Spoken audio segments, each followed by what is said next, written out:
The menstrual cycle of fertile women usually lasts about a month. During this time, and under the influence of the body's own natural hormones, a tiny sac within the ovary containing an egg grows to about the size of a grape.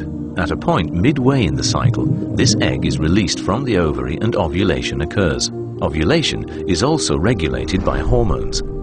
The egg, which from this moment on is ready for fertilization, then passes into the uterine tubes to await the arrival of fertile sperm. Ovulation is a naturally occurring event, and the desire to have children is a similarly natural instinct. But that instinct cannot always be fulfilled. The causes of unwanted childlessness are numerous, but so are the means of treating them.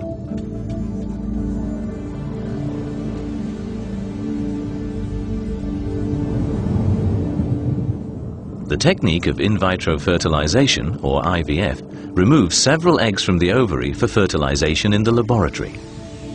After a few days, one or two of these fertilized eggs, which are now known as embryos, are returned to the uterus in the hope that they implant and become a pregnancy.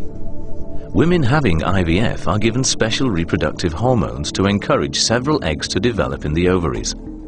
Final maturation of the egg itself is induced by the administration of a further hormone. 36 hours later, fluid containing the eggs is drawn from the ovary with a needle. This is usually performed under light sedation in a short outpatient procedure, with the doctor using ultrasound to check proceedings.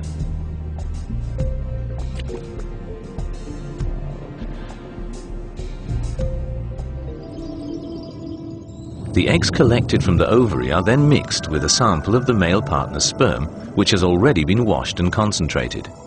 The eggs and sperm are left in an incubator set at 37 degrees for 24 hours so that fertilization can take place.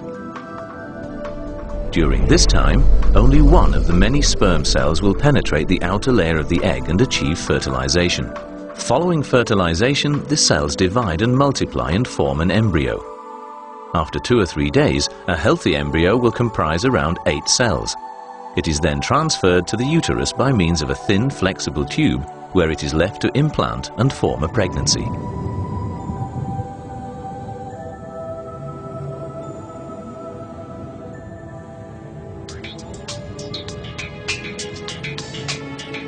All these methods of assisted reproduction offer couples a good chance of bringing a healthy baby into the world.